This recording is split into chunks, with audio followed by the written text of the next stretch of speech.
Well, hello guys, welcome back. We are waking up to a glorious day because we are waking up to a day where white people are calling bullshit on other white people, and white people don't know how to handle that shit. We really don't. Um, Not all Republicans are bad, but the ones that did lie and say tear gas wasn't used, for example, to clear out people so idiot in chief could go pose with a book he's never read. I don't even know if he can read. Ooh, that was savage even for me. Um, they lied about it, right? They tried to say no tear gas was used. We fucking have it on tape, man. And white people calling bullshit on them. And so they just have to double down on their bullshit and look even worse. And this is why they're having such a tough time, because white people have never called bullshit on other white people before. It's something new in this country, and it's fun to see. White people are like, no, fuck you, bullshit. We have it on tape. What are you gonna do now, Karen? And Karen's dropping her latte and fucking freaking out is what Karen's doing. And it's good to see because, I think the paradigm for white people in this country for far too long has been that the people who have the most money and who can shout the loudest and seem the whitest win. And we all know very damn well, without me saying it, what the hell whiteness is. And other people are saying, wait, I kind of look like you. Fuck you, no. And they don't know how to handle it because they're like, wait a minute. You're not Republican. You don't come from old money. You're not rich. How dare you call yourself white? When we say white, we mean rich, white, straight men that come from old money and have power. Maybe they're assorted females, although women don't really have power. They just get to stand there and look pretty. Uh, Look, he's like, ooh, you come out swinging, don't you? And it's a thing we have in this country, and we know there's kind of the white elite, and then there's the rest of us, and finally the rest of us are going, technically, if you ask the Klan, I'm not even white, but fuck you. So, and that is a weird thing. I grew up, unfortunately, in Klan country. If you ask the Klan, I am not white because I'm Italian, and I am Catholic, so I'm doubly damned. But I'm like, you know what? Somebody else gave me white privilege, so fuck you, I'm using it. So I'm getting cheering back here. And it's a new thing for us, and we're all kind of looking at each other, and it's especially inspiring to see the young people go into this and to see the young people throwing themselves into the fray. Now, we need a peaceful protest, we do, but at the same time, you don't always have time to wait for the cops either. So I'm still, for the end of my days, going to smile when I think of Hawkeye getting beat down. And they didn't really hurt him. They disarmed him, and they made sure he didn't shoot anybody, and they made sure he didn't hurt anybody. That is what we have to do, and that is why, you have to think about starting to use your privilege and starting to use it to vote, even though Mammon sat on me yesterday, and my health mysteriously went downhill because it was voting day in Pennsylvania. My health mysteriously went downhill. I didn't realize it was voting day either. I thought it was like the 18th or something. I don't know why I had that date in my head. Um, my health mysteriously went downhill and only cleared up after voting was done. It was so mysterious. So, they sat on me, but, that didn't stop me from being able to do other stuff to, use my privilege because I got it and I might as well use it.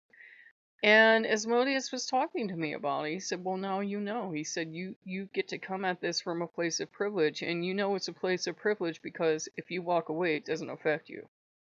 If you walk, it does in a very profound way, but at the same time, if you choose to say this is unpleasant and walk away, it doesn't affect you. There's a horrible female on YouTube, and I usually try to avoid talking about people, but who thinks that the solution to all the world's problems is sticking your fingers in your ears and going la la la la la. She's giving out dangerous information about how people who are responding to coronavirus are causing it. What? Even? And this manifest woo bullshit that she puts into animal totems and astrology, and I'm like, fuck you. So, and I can tell she would be losing her shit and crying in the corner and hugging her crystals because she's the ultimate Karen about this kind of stuff. And it's like, no, revolutions fucking hurt. Revolutions are like birth. This is going to be a peaceful revolution, but it's still going to fucking hurt. It's still going to be fucking painful, and we're still going to have to fucking grow. Um, I think it's just a thing where white people in a lot of ways have to get over ourselves. We make everything about ourselves because we're taught to do that from the time we're born. We can't help it. It's how we're fucking taught. We're taught everything's about you. Everything's about you. Everything, everything. The whole history of the world just happened for your white entertainment. We are taught that shit from the ground up. We're taught to see people we admire as our equals and in a way white. It's why you see white people like the Roman Empire and like the Greek Empire, like the Egyptians and everything else, and act like they're equals, right?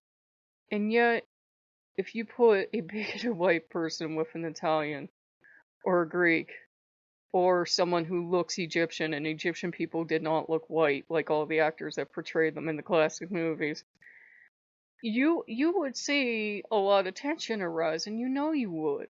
Jesus isn't a white man. That's something else white people gotta come to terms with. They never will, but it's something else they gotta face and go, my Lord and Savior isn't a white Caucasian? How? It's just, you have to face it. Now, you could say Jesus being Jesus would be nice enough to look white for people. And if you've dealt with demons, you know some demons will definitely take a Caucasian appearance because they just want to expedite shit and they don't want to deal with your hang-ups. I got back here from Asmodeus. But, as you learn about the cultures, you start to think, well, what would the people from these cultures look like? Why do we have to have this idea that they have to look white for us to be comfortable with them? And that's what we have to deal with. And we have to deal with, how did these people look? What would they look like? What would Jesus look like? What would our Egyptian and Greek gods look like? What would, Roman Empire still won't look at me, but what would they look like? What would our Loa look like? With Loa, thank the gods it's a living religion, so we know damn well what they look like. But, we have to get over that idea that we can take things and make it all about us. And that's hard. That is really hard. White people want to help. We really do, but we don't know how to come in and not make it all about us.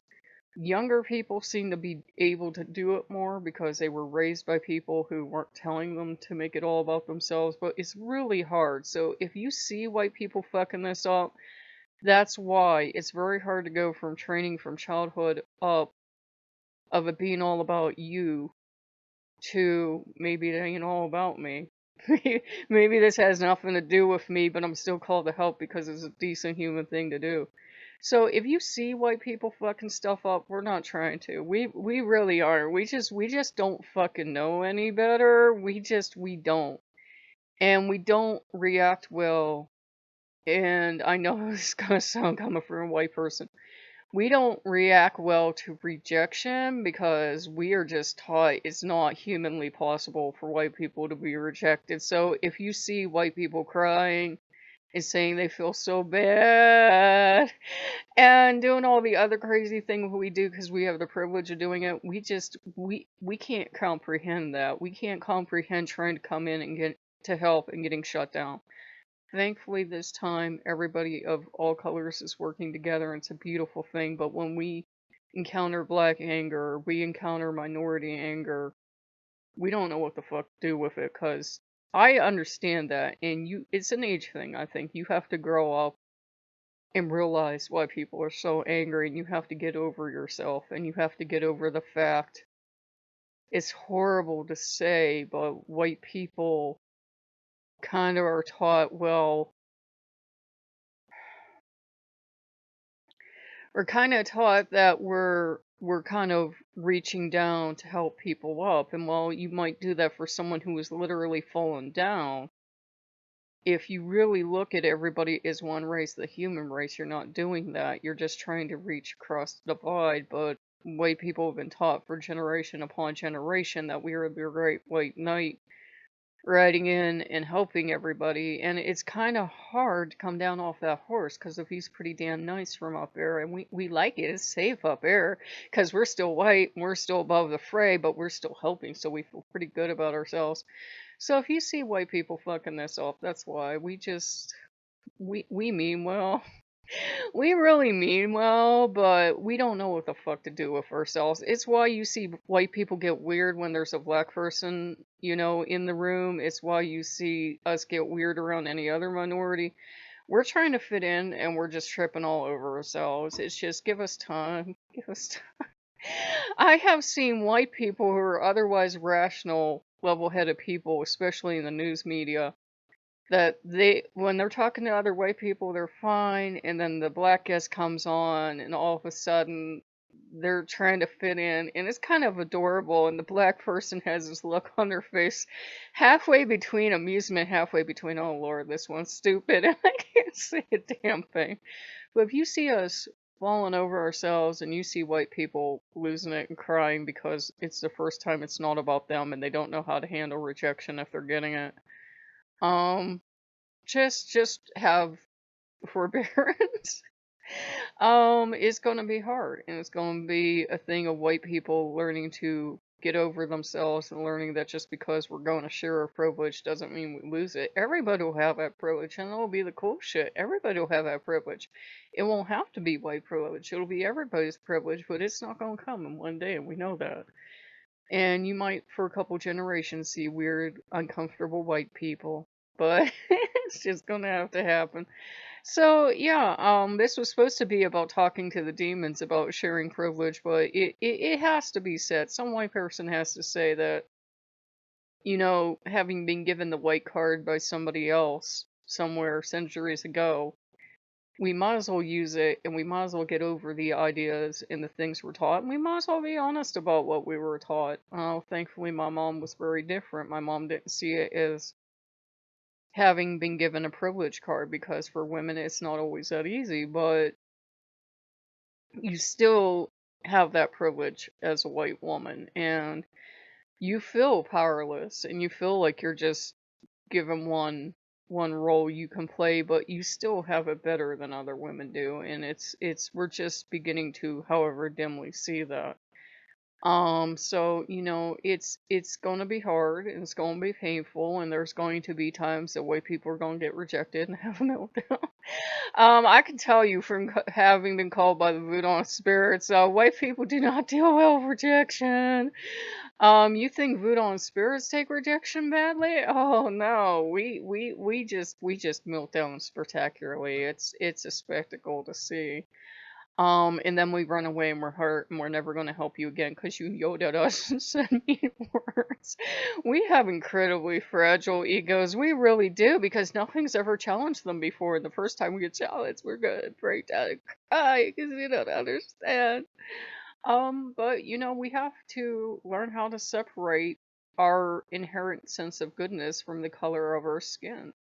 It's why we get so pissed off and uncomfortable when people say, well, if I take away your whiteness, what do you have? We're like, what do we have? You have to see that. If we're all one human race, we're truly one human race, and we don't get to play the white card anymore. What the fuck we got? So, yeah, we gotta learn to get over that. Use the privilege while we got it, while it's still a thing, but use it for good. Use it for good. Use it to benefit the most amount of people and try to keep the meltdowns to a minimum. And things are going good with Lala. As good as can be thought of in time like this. And it's a thing where once the Loa get into your life, they never really leave. They will let up for a while and let you continue your journey, but then they come right back in. And Ogu was asking me last night, he's like, well, would you really hate me if you knew everything that went wrong in your life last couple years, electronic wise, was